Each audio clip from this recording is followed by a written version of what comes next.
You know, when you just press play on your phone, music feels almost like magic. Oh, yeah, like this completely invisible stream of data just floating in the air. Exactly. But then you actually look at the specs for professional audio gear, and, well, that illusion vanishes It instantly. gets a real physical real It fast. really does. So welcome to today's deep dive into a very physical piece of equipment. We're looking at the Kramer Dolev 8. It's an 8-inch, two-way, biamplified studio-grade speaker. Right. And our mission today is to decode this pretty dense product page we found on HDTV Supply. Yeah, there is a lot of alphabet soup on there. There really is. We are cutting through all those technical specs to find out what actually makes a speaker, studio grade for you, and why the physical materials inside this box dictate the clarity of literally everything you listen to. Okay, so let's start with the power.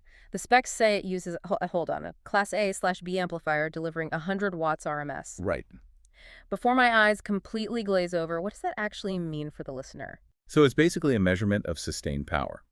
The speaker can comfortably push a really high volume continuously without, burning out or distorting. Okay, so I'll just blow out if I crank it up. Exactly. Hmm. But what matters more for audio clarity is how it actually distributes that power. Because this is a biamplified system. Meaning 2 amps? Yep. It sends 70 watts to an 8-inch fiberglass cone woofer for the bass and a separate 70 watts to a 1-inch silk dome tweeter for the treble. Interesting, because I used to think of a speaker as just one big engine doing everything. Most consumer ones are. But this sounds more like a restaurant kitchen. Like instead of one cook frantically trying to bake a delicate souffle and, I don't know, grill a massive steak at the exact same time. Which would be a disaster. Right. You have a dedicated pastry chef for the highs and a dedicated grill master for the lows. That is a great way to put it. That division of labor prevents muddy audio. And the materials actually match the job, too. Like the fiberglass and silk. Does Yeah. that actually make a difference to your ears?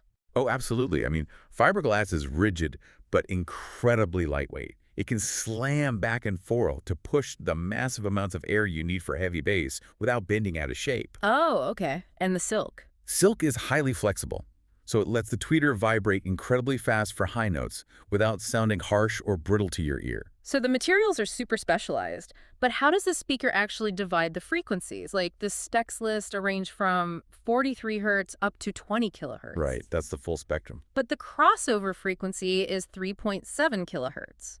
So I'm picturing like a traffic cop standing right at 3.7. Yeah, that's exactly what it is. Sending all the booming low-frequency traffic down to the fiberglass and all the high-pitched traffic over to the silk. Yep, the crossover handles that internal routing perfectly.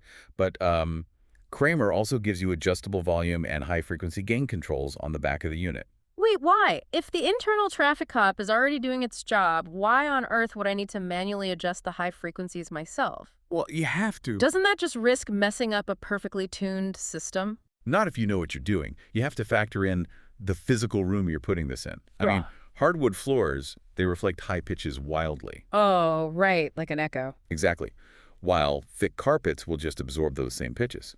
So giving you control over the high frequency gain lets you tweak the speaker's output to fight the acoustic flaws of your specific space. Got it. So you are basically adapting the ideal sound wave to an imperfect room. Exactly. Okay, but wait, if this thing is pushing up to, it says here 119 decibels of air into that imperfect room, how does the speaker itself not just rattle right off the desk?